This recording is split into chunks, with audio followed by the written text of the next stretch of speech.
తెలుగు రాష్ట్రాల్లో ఎండలు మండిపోతున్నాయి. కొన్ని ప్రాంతాల్లో ఉష్ణోగ్రతలు 40 డిగ్రీల మార్కును దాటేసి ప్రజలను ఉక్కిరిబిక్కిరి చేస్తున్నాయి. వడగాలుల ప్రభావంతో రాష్ట్రంలోని పలు ప్రాంతాలకు వడగాలుల హెచ్చరికలు జారీ అయ్యాయి.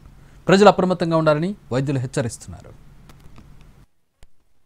తెలుగు రాష్ట్రాల్లో నిప్పుల వర్షం కురుస్తోంది. ఉదయం నుంచే భానుడు మండిపోతున్నాడు. కొన్ని రోజులుగా పలు ప్రాంతాల్లో 40 డిగ్రీల ఉష్ణోగ్రతలు నమోదవుతున్నాయి. అధిక ఉష్ణోగ్రతలకు వడగాలులు తోడు కావడంతో ప్రజలు తీవ్ర ఇబ్బందులు పడుతున్నారు. ముఖ్యంగా రాయలసీమ, కోస్తా, ఉత్తరాంధ్ర ప్రాంతాలలో హీట్ వేవ్ ప్రభావం తీవ్రంగా కనిపిస్తోంది. కర్నూలు, అనంతపురం, కడప, గుంటూరు, నెల్లూరు వంటి ప్రాంతాల్లో గరిష్టంగా 40 డిగ్రీల సెంటీగ్రేడ్ పైగా ఉష్ణోగ్రతలు నమోదవుతుండగా విశాఖపట్నం, విజయనగరం, శ్రీకాకుళం వంటి తీర ప్రాంతాల్లోనూ వేడి తీవ్రత పెరుగుతోంది.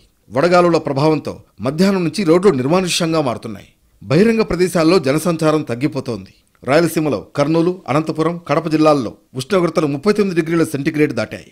దక్షిణ కోస్తాలోని నెల్లూరు, ప్రకాశం, గుంటూరు జిల్లాల్లో వడగాలులు తీవ్రంగా ఉన్నాయి. ఉత్తర కోస్తా మరియు గోదావరి ప్రాంతాల్లో విశాఖపట్నం, విజయనగరం, శ్రీకాకుళం, కాకినాడలో కూడా ఉష్ణోగ్రతలు 35 డిగ్రీల సెంటీగ్రేడ్గా నమోదయ్యాయి. దీంతో ప్రజలు శీతల పానీయాలను ఆశ్రయిస్తున్నారు. కూల్ డ్రింక్స్, కోకోనట్ వాటర్ లాంటి పానీయాలను తీసుకుంటున్నారు. హైదరాబాద్లోనూ ఎండ మండిపోతోంది. ఉదయం 10 గంటలకే సూర్యుడు సుర్రుమనిపిస్తున్నాడు. దీంతో జనం బయటకు రావాలంటే భయపడుతున్నారు. అవసరమైతే తప్ప బయటకు రావద్దంటూ వైద్యులు ప్రజల్ని హెచ్చరిస్తున్నారు. మరీ ముఖ్యంగా డీహైడ్రేషన్కు గురి కాకుండా తగిన జాగ్రత్తలు తీసుకోవాలంటున్నారు.